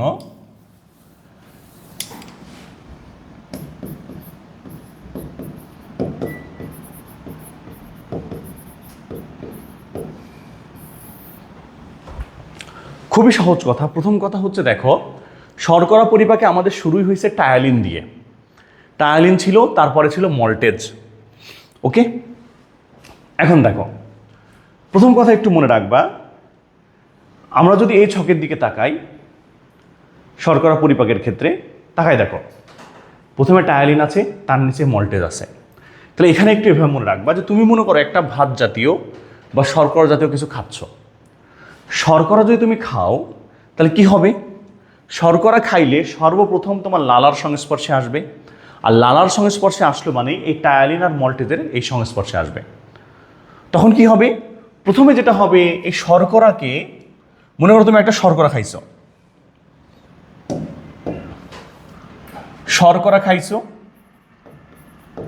এই শর্করাকে কিন্তু এবার ভাঙবে তোমার এই টায়ালিন।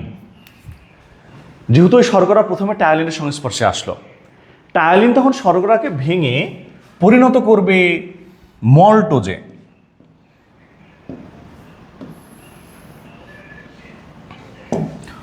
মল্টোজ, এই যে দেখো, মল্টোজে পরিণত করলো, এবং এই মল্টোজের নিচেই দেখো আছে মল্টেজ। তখন এই মল্টেজ আবার এই মল্টোজকে ভাঙবে, সে গিয়ে তখন এটাকে ভাঙবে। ভেঙে কি করবে? সে তখন এটাকে ভাঙার ফলে তখন তৈরি হবে হচ্ছে গ্লুকোজ। আর গ্লুকোজ হলো মানে শর্করা পরিপাক হয়ে গেল। কারণ দেখো ভাইয়া, শর্করাতে সব শেষে পাবা গ্লুকোজ। এটা কিন্তু মনে রাখতে হবে যে আমরা শর্করাকে ভাঙলে পাই গ্লুকোজ, লিপিডকে ভাঙলে পাই ফ্যাটি অ্যাসিড এবং গ্লিসারল, আর প্রোটিনকে ভাঙলে আমরা পাবো হচ্ছে অ্যামাইনো অ্যাসিড। ওকে, তাহলে এটা গেল। এই বিক্রিয়ার সাথে সাথে আর দুই একটা বিক্রিয়া তোমাকে একটু মনে রাখতে হবে। কোনটা কোনটা আমরা একটু মনে রাখবো? তো চলে আসেন, আমরা এই শর্করা পরিপাক করার জন্য আর যেই বিক্রিয়াগুলো একটু মনে রাখবো, দেখো তার মধ্যে তুমি প্রথমে যেটা মনে রাখবা সেটা হচ্ছে এই যে ল্যাকটোজ। এই যে একটু আগে বললাম যে ল্যাকটোজ হচ্ছে দুধের শর্করা, এই ল্যাকটোজকে ভাঙে হচ্ছে ল্যাকটেজ। ল্যাকটোজকে ল্যাকটেজ ভাঙে, ভেঙে কি করবে? দুইটা জিনিস করে, একটা হচ্ছে গ্লুকোজ আর একটা করে হচ্ছে গ্যালাক্টোজ।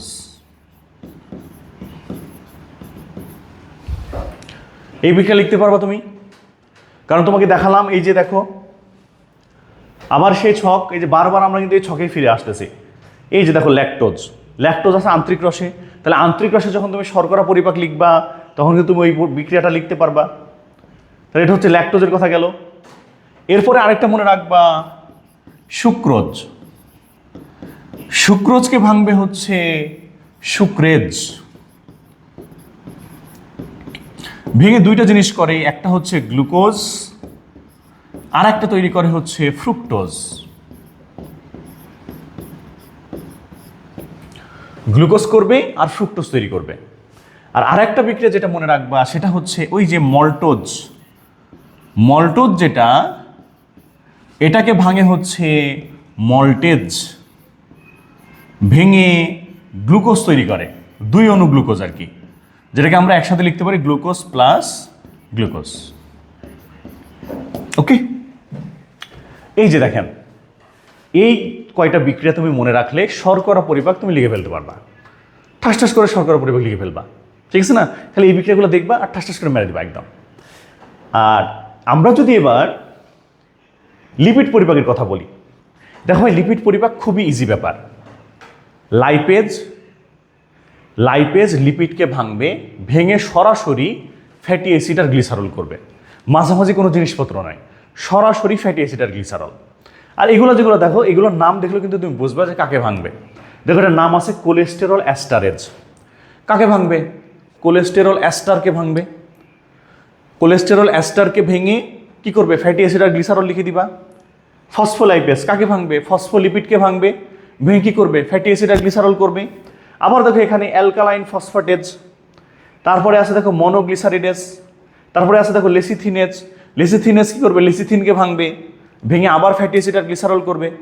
তুমি জাস্ট লিপিড পরিপাক খুবই সহজ, তারপর আমি একটু দেখাই দিই যে কিভাবে লিখবা আর কি। এই যে লিপিড পরিপাক যদি হয়, খুবই সহজ ব্যাপার। তুমি জাস্ট এভাবে মনে রাখবা যে লিপিড, লিপিড যখনই আসবে তাকে ভাঙবে হচ্ছে লাইপেজ,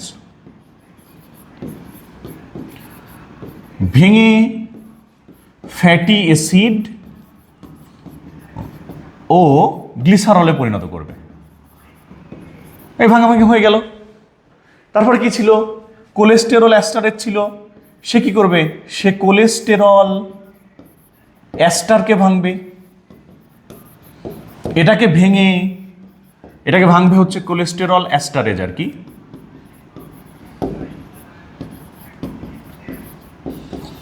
ভেঙে আবার তৈরি করবে ফ্যাটি অ্যাসিড ও গ্লিসারল। ওকে, আর তারপরে কি ছিল? ফসফোলিপিডকে ভাঙবে হচ্ছে ফসফোলাইপেজ,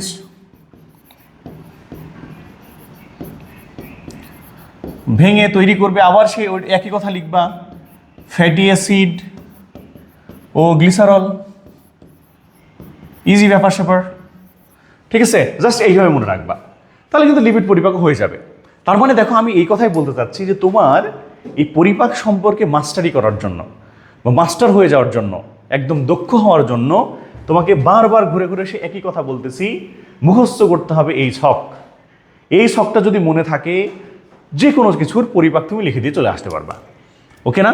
তাহলে এই ছকটা কিন্তু ভাই একদম কোটি কোটি %, মনে করো এটা তো কোটি লিখে ফেলছি, কোটি কোটি % ইম্পর্টেন্ট।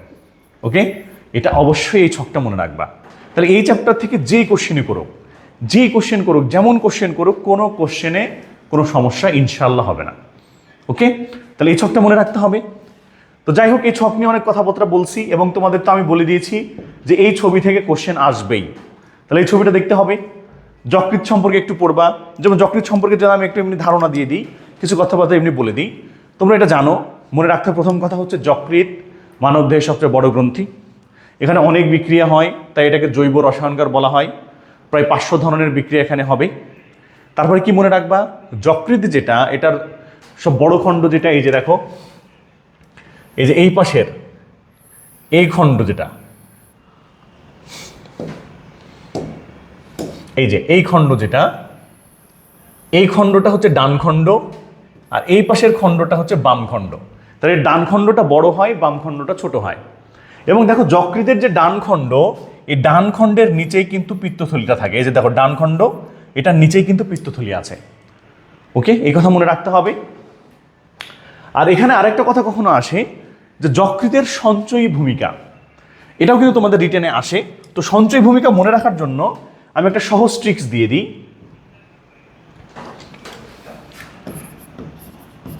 যকৃতের সঞ্চয়ী ভূমিকা। তো যকৃৎ কি কি সঞ্চয় করে, কি কি সঞ্চয় করে সেটা তুমি একসাথে মনে রাখবা। আমরা যা খাই তাই যকৃৎ সঞ্চয় করে। কি বললাম? আমরা যা খাই তাই যকৃৎ সঞ্চয় করে। তার মানে কি সঞ্চয় করে? সঞ্চয় ভূমিকার মধ্যে 1 নম্বর কি করবে, সে গ্লুকোজকে গ্লাইকোজেন হিসেবে সঞ্চয় করে। এই যে গ্লুকোজ মানে কার্বোহাইড্রেট আমরা খাই। 2 নম্বর মনে রাখবা, ভিটামিন সঞ্চয় করে। এই যে ভিটামিন আমরা খাই, ভিটামিন সঞ্চয় করে। 3 নম্বর খনিজ লবণ সঞ্চয় করে। খনিজ লবণ আমরা খাই। 4 নম্বর স্নেহ পদার্থ সঞ্চয় করে। 5 নম্বর অ্যামিনো অ্যাসিড সঞ্চয় করে। অ্যামিনো অ্যাসিড মানে কি? এটা প্রোটিন থেকে আসছে। তাহলে দেখো, গ্লুকোজ মানে শর্করা, স্নেহ মানে লিপিড, অ্যামিনো অ্যাসিড মানে প্রোটিন সঞ্চয় করে। খনিজ লবণ আমরা খাই, সেটা সঞ্চয় করে। ভিটামিন আমরা খাই, সেটাও সঞ্চয় করে। 6 নম্বর যেটা, সেটা হচ্ছে রক্ত সঞ্চয়। এখন তুমি বলতে পারো, ভাইয়া আমরা কি রক্ত খাই? না রে ভাইয়া, আমরা রক্ত খাই না, বাট ওই যে পানি আছে না, পানি তো আমরা খাই, পানিটাকে রক্তের ভেতরে সঞ্চয় করে আর কি। ঠিক আছে? তো রক্ত সঞ্চয় কতখানি রক্ত সঞ্চয় করে? 1500 মিলিলিটার। এটা কিন্তু মুখস্থ রাখতে হবে যে যকৃৎ 1500 মিলিলিটার পরিমাণ রক্ত সঞ্চয় করে। আর শেষ যেটা পড়বা সঞ্চয় ভূমিকার মধ্যে, সেটা হচ্ছে ওই যে পিত্তরস সঞ্চয়। ওই যে বললাম যে যকৃৎ কিন্তু পিত্তরস তৈরি করে, কিছু পরিমাণ সঞ্চয়ও রাখতে পারে। তাহলে পিত্তরস সঞ্চয়, এটা হচ্ছে যকৃতের সঞ্চয় ভূমিকা। তো তুমি সঞ্চয় ভূমিকাও লিখে ফেলতে পারলা যকৃতের। তাহলে কি মনে রাখতে বললাম? আমরা যা খাই তাই যকৃৎ সঞ্চয় করে। গ্লুকোজ খাই মানে যেটা পড়ছো তোমরা, সুষম খাদ্যের 6টা উপাদান, সেই 6টা উপাদান আমরা খাই, 6টা উপাদানই সঞ্চয় করে, তার সাথে একটা এক্সট্রা সঞ্চয় করে, সেটা হচ্ছে পিত্তরস সঞ্চয়। ওকে, তাহলে দেখো তোমার যকৃতের কিন্তু সঞ্চয় ভূমিকাটাও হয়ে গেল।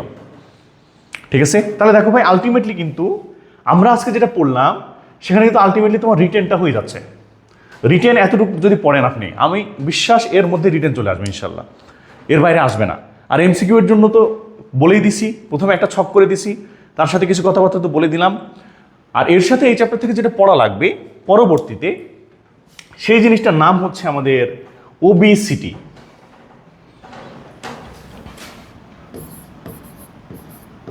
ওবিসিটি বা যাকে আমরা বলি স্থূলতা।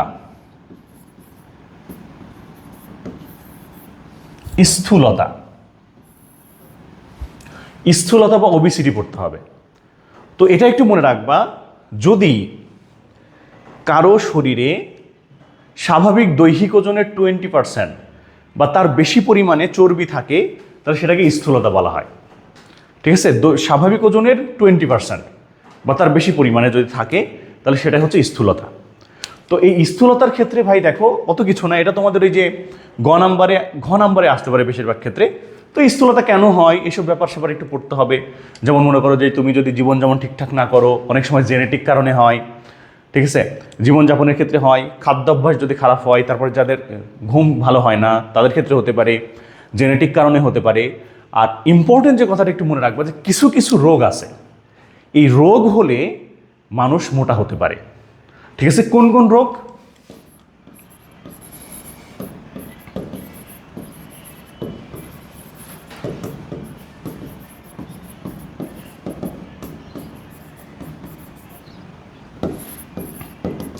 তিনটা রোগ, একটা হচ্ছে কুশিং সিনড্রোম।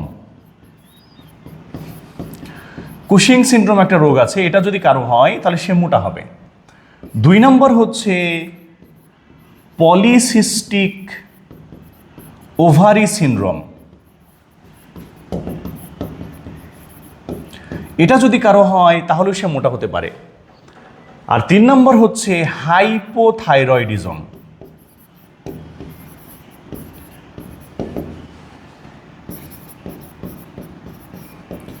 হাইপোথাইরয়েডিজম যদি কারো থাকে তাহলে সেও কিন্তু মোটা হতে পারে।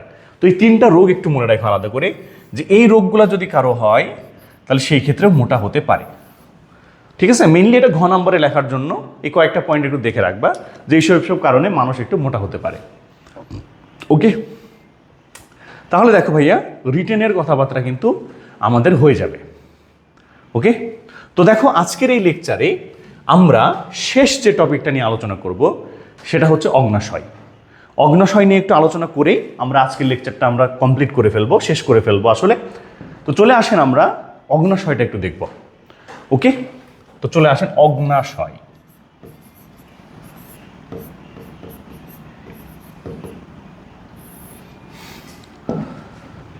তো দেখো অগ্নাশয় থেকে আমাদের কি কি কথা জানা লাগবে। প্রথম কথা মনে রাখবা, অগ্নাশয়কে বলা হয় মিক্সড গ্ল্যান্ড, বা বাংলাতে বলে মিশ্র গ্রন্থি। মিক্সড গ্ল্যান্ড বা মিশ্র গ্রন্থি বলা হয়। কেন মিশ্র গ্রন্থি বলা হয়? কারণ এই অগ্নাশয়ের বহিঃখরা অংশ আছে, আবার অন্তঃখরা অংশ আছে। এটার অর্থ কি? এটার অর্থ হচ্ছে অগ্নাশয় একই সাথে এনজাইম ক্ষরণ করতে পারে, আবার হরমোনও ক্ষরণ করতে পারে। ঠিক আছে, তাহলে প্রথম কথা এটা কিন্তু তোমাদের খ নম্বরে আসে, যে অগ্নাশয়কে মিশ্র গ্রন্থি কেন বলা হয়। তাহলে কেন বলা হয়? কারণ অগ্নাশয়ের বহিঃখরা ও অন্তঃখরা উভয় অংশ বিদ্যমান। যেহেতু এই উভয় অংশই বিদ্যমান আছে, সেই কারণে আমরা অগ্নাশয়কে বলি মিক্সড গ্ল্যান্ড বা মিশ্র গ্রন্থি। ঠিক আছে, আর এখন মনে রাখবা বহিঃখরা, যেটা বহিঃখরা থেকে আলটিমেটলি এনজাইম ক্ষরণ হয়, আর যেটা অন্তঃখরা সেটা থেকে ক্ষরণ হয় হরমোন। এখন দেখো অগ্নাশয়ের যেটা বহিঃখরা অংশ বা যেখান থেকে এনজাইম ক্ষরণ হয় সেটা কিন্তু আমরা এইখানে পড়ে ফেলেছি। এই যে দেখো, এই যে অগ্নাশয় রস, এখানে দেখো কি কি এনজাইম ছিল। শর্করা পরিপাককারী এনজাইম আছে 2টা, লিপিড পরিপাককারী আছে 3টা, আবার প্রোটিন পরিপাককারী অনেক কয়টা এনজাইম আছে। কি কি এনজাইম ছিল সেটা কিন্তু আমরা আগেই পড়ে ফেলেছি। তার মানে আমরা ইতোমধ্যে অগ্নাশয়ের যেটা বহিঃখরা অংশ আছে সেটা কিন্তু পড়া হয়ে গেছে। তো আমরা এখন আলটিমেটলি যেটা আলোচনা করবো সেটা হচ্ছে অন্তঃখরা অংশ। অগ্নাশয়ের অন্তঃখরা অংশ নিয়ে আমি একটু কথা বলবো।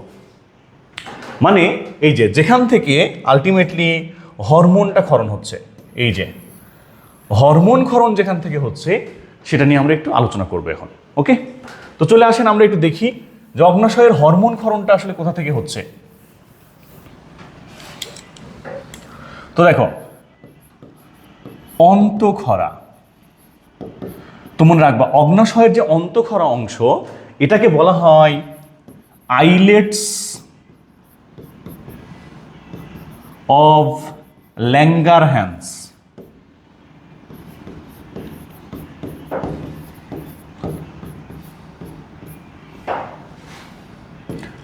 Islets of Langerhans. দেখো অগ্নাশয়ের ভেতরে একটা অংশ আছে যেখান থেকে হরমোন ক্ষরণ হয়, সেই অংশটার নামই হচ্ছে আইলেটস অফ ল্যাঙ্গারহ্যান্স।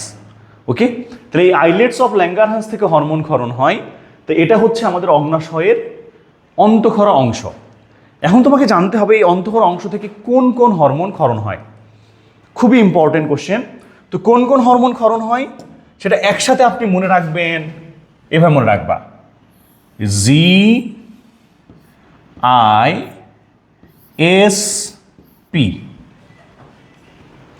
GISP মানে এই 4টা হরমোন ক্ষরণ হয়। তাহলে আমার সাথে বলবা, কি বললাম? GISP। এটা যদি বাংলা করে পড়তে চাই তাহলে এভাবে পড়বা, জি মানে কি হ্যাঁ, আই মানে হচ্ছে আমি, হ্যাঁ আমি, এসপি মানে কি পুলিশ সুপার। ঠিক আছে? আচ্ছা, এসপি যদি না লিখতে চাও, অনেকের ক্ষেত্রে আবার পিএস লেখে, তো এটা মনে রাখতে পারো, সমস্যা নেই। তাহলে জিআইএসপি। ওকে, আচ্ছা, তাহলে এই ক্ষেত্রে খেয়াল করো কি হবে এবার। জি মানে হচ্ছে গ্লুকাগন, গ্লুকাগন নামে একটা হরমোন। আই মানে হচ্ছে ইনসুলিন। এসে হচ্ছে সোম্যাটোস্ট্যাটিন। পিতে হচ্ছে প্যানক্রিয়াটিক পলিপেপটাইড।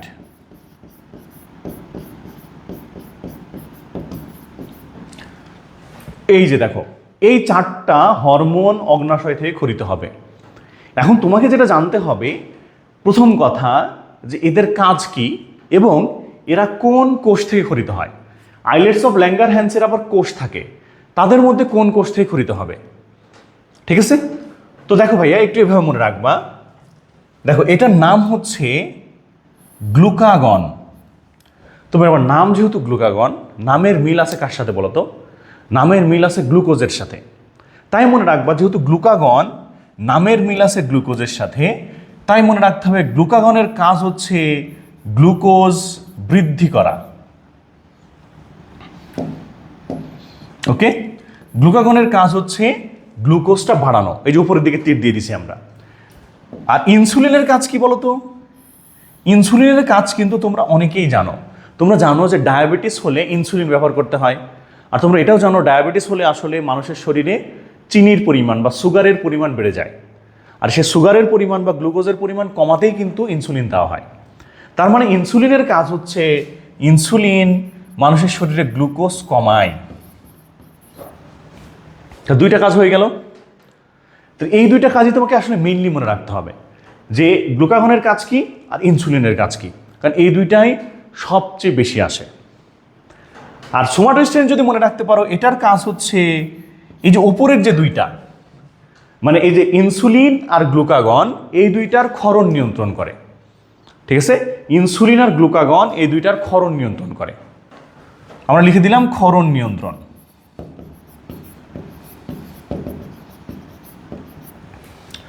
এখন দেখো, প্যানক্রিয়াটিক পলিপেপটাইড কাজ এখন পড়ার দরকার নাই, না বলে কোনো সমস্যা নেই, লাগবে না এটা এখন। এখন তোমাকে জানতে হবে যে এরা কোন কোষ থেকে ক্ষরিত হচ্ছে। তো কোষগুলো একটু এভাবে মনে রাখবে। দেখো ভাইয়া, এখানে আমরা লিখলাম কোষ। তো কোষের ক্ষেত্রে একটু এভাবে মনে রাখবা, আমরা দেখো সচরাচর কি করি, আমরা সচরাচর আলফা বিটা এভাবে পড়ি না?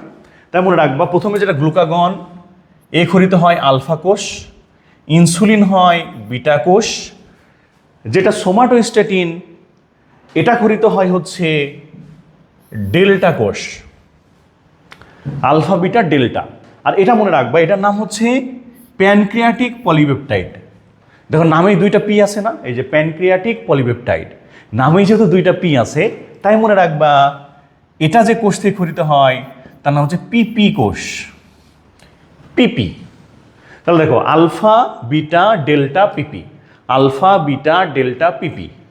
যেটা পিপি কোষ, আরেকটু মনে রাখতে পারো, এটার কিন্তু আরেক নাম বলা হয় গামা। ঠিক আছে? তাহলে কোন কোষ থেকে ক্ষরিত হয় সেটা মনে রাখতে পারবা। তাই এই সিরিয়ালটা একটু মনে রাখো, জিআইপিএস মনে রাখবা, বা জিআইএসপি মনে রাখো, জিআইএসপি।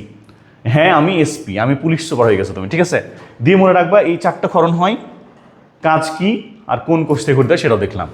এই সিরিয়াল মনে রাখলে কোষটা মনে রাখতে সুবিধা হয়, আলফা বিটা ডেল্টা পিপি। ঠিক আছে? আলফা বিটা ডেল্টা পিপি। ওকে, তো দেখো এই যে লেকচারটা দিলাম, এটা যদি আপনি পড়েন, আশা করব যে এই চ্যাপ্টার থেকে রিটেন এবং এমসিকিউ এর জন্য অলমোস্ট সব কিছু কাভার হয়ে যাবে। যেগুলো দরকার, খুব বেশি দরকার ছিল, সবগুলোই কিন্তু আজকে আমরা কাভার করে ফেলেছি। ঠিক আছে? তো সবাই ভালো থাকেন, সুস্থ থাকেন, আবার আমাদের দেখা হবে ইনশাল্লাহ। আজকের মতো আমরা এই পর্যন্তই ক্লাস শেষ করে দিব। ওকে, আল্লাহ হাফিজ, আসসালামু আলাইকুম।